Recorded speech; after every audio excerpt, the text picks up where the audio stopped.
Bismillahirrahmanirrahim.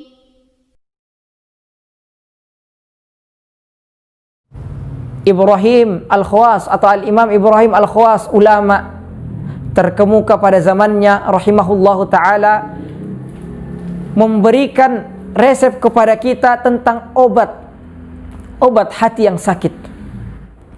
Yang pertama kata beliau, qiraatul Qur'ani bitadabbur. Yang pertama adalah membaca Al-Quran sambil mentadabburinya. Hadirin, tidak cukup dengan hanya membaca Al-Quran, karena Al-Quran bukan sekedar bacaan biasa. Al-Quran adalah pedoman hidup. Al-Quran adalah kalamullah. Di dalamnya adalah perintah dan larangan. Di dalamnya adalah ada nasihat-nasihat. Sehingga kita butuh bukan hanya membaca Al-Quran, tetapi juga mentadabburi Al-Quran. Itu yang pertama, hadirin yang berbahagia. Obat hati yang kedua adalah khala'ul batan, mengosongkan perut. Mengapa demikian, hadirin yang berbahagia?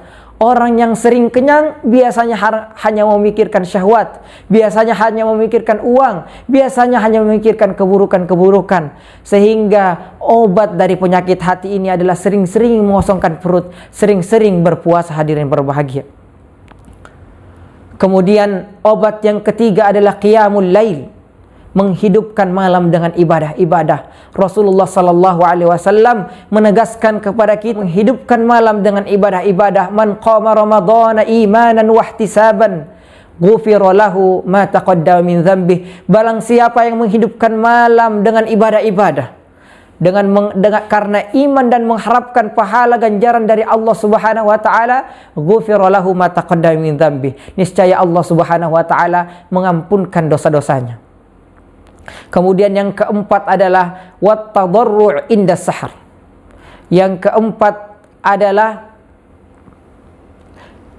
memperbanyak istighfar, memperbanyak bertaubat, sehingga memang sifat-sifat dari orang mukmin, sifat-sifat dari penghuni surga, hadirin yang berbahagia, wabil ashari hum yastaghfirun. Dan ketika waktu sahur kata Allah Subhanahu wa taala, dia memperbanyak istighfar. Ini adalah 4 daripada obat-obat hati yang disarankan oleh Ibrahim Al-Khawas rahimahullahu ta'ala. Kita tidak perlu kaya untuk merasa bahagia, hadirin yang berbahagia.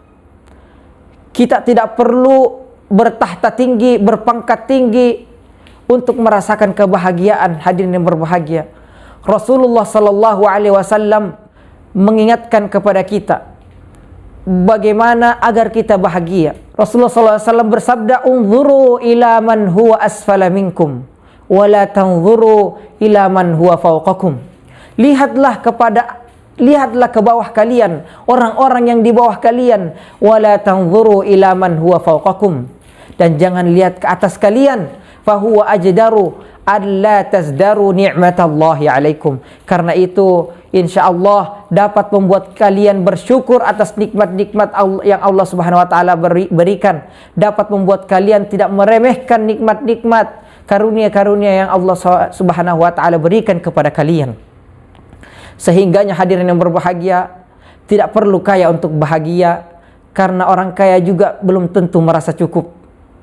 Tidak perlu juga berpangkat tinggi untuk merasa bahagia, karena orang yang berpangkat tinggi pun banyak yang tidak mendapatkan kebahagiaan.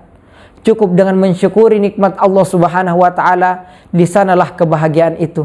Sehingga kita memohon kepada Allah Subhanahu wa taala, semoga Allah Subhanahu wa taala memperbaiki hati-hati kita, mensucikan hati-hati kita, menyembuhkan penyakit-penyakit hati ini, sehingga betul-betul kita menjadi orang-orang yang mendapatkan gelar takwa dari Allah Subhanahu wa taala. Demikian, semoga ada manfaatnya buat diri pribadi dan buat para pendengar dimanapun berada. Hadanallahu wa iyyakum ajma'in. Assalamualaikum warahmatullahi wabarakatuh.